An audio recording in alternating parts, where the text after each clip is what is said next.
Have you ever heard this? Someone says something critical of Islam and what they hear is, "Oh, you're an Islamophobic."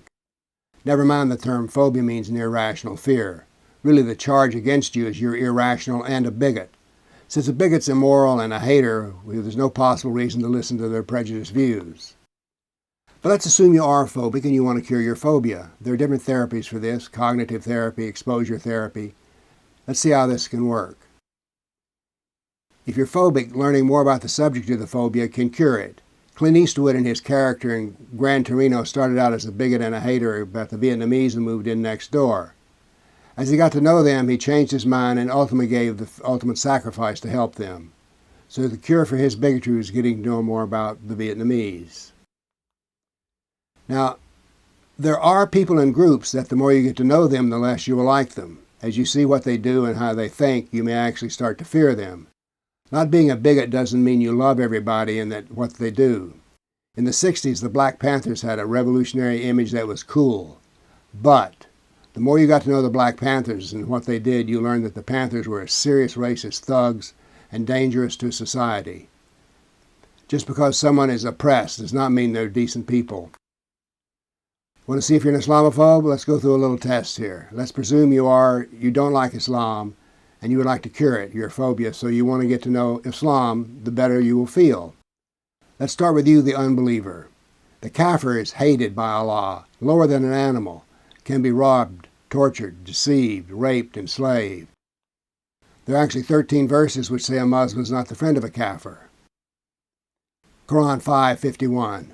O believers, do not take the Jews or Christians as friends. They are but one another's friends. If you take one of them for friends, surely you will be one of them. Allah will not guide the evildoers. Quran 4:144.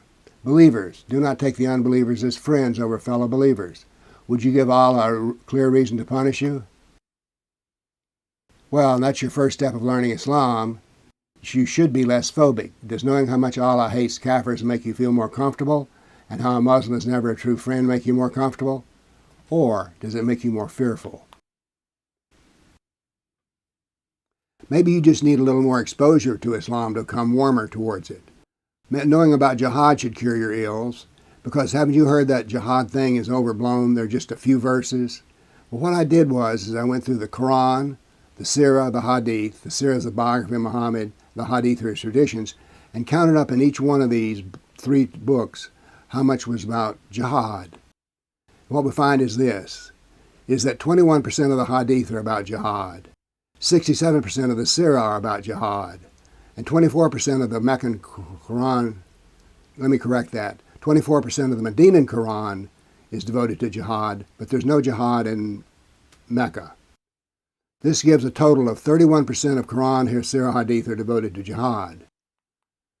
Now, does that make you feel warmer? Does that make you feel more comfortable? Because, it looks like there's not just a few verses, but a whole lot of them. Muslims love to tell us that Islam was the first ideology to give women their rights. If we take everything that is written about women in the Quran and rank it according to whether the woman is high in status, that is a mother, equal in status on Judgment Day, and lower status are just things that they're supposed to do because men say so. We find that 5% of the Quran is devoted to high status, the woman as a mother. 23% it declares that women are equal on Judgment Day. But there's a small print here which says that one of the ways that women will be judged on Judgment Day is how well they obeyed their husbands. And 71% hold women in lower status. By that they're told what to do and why to do it. How does this women's issue strike you? Are you feeling a little more simpatico, less Islamophobic? So you took the Islamophobia test. Now that you know Islam better, do you now understand and realize that your Islamophobia was bigoted and hatred? What happens if you know more about Islam and find it frightening? There are things that are dangerous and fears that are true. Fear can save your life. Surely this test is biased. There must be some goodness in Islam for the kafirs. But if you go through the Quran and pick out every single verse that seems to offer good to the kafir, doesn't that prove that Islam is good? Well, there's a problem. There are a few verses which seem to promise good, but later there are other verses which abrogate them, which take away the goodness. The Quran is filled with verses that contradict each other, and in every case, The good verses are canceled or abrogated by the later ones. There is no unmitigated good in the Quran for the kafir. Now you would hope the more you get to know Islam, the better you would like it. But the more you get to know Islam and the less you like it, you're not phobic, you're simply aware of reality.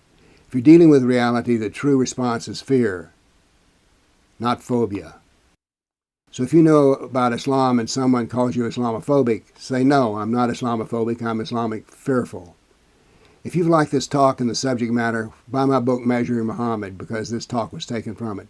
Thank you much. Bye-bye.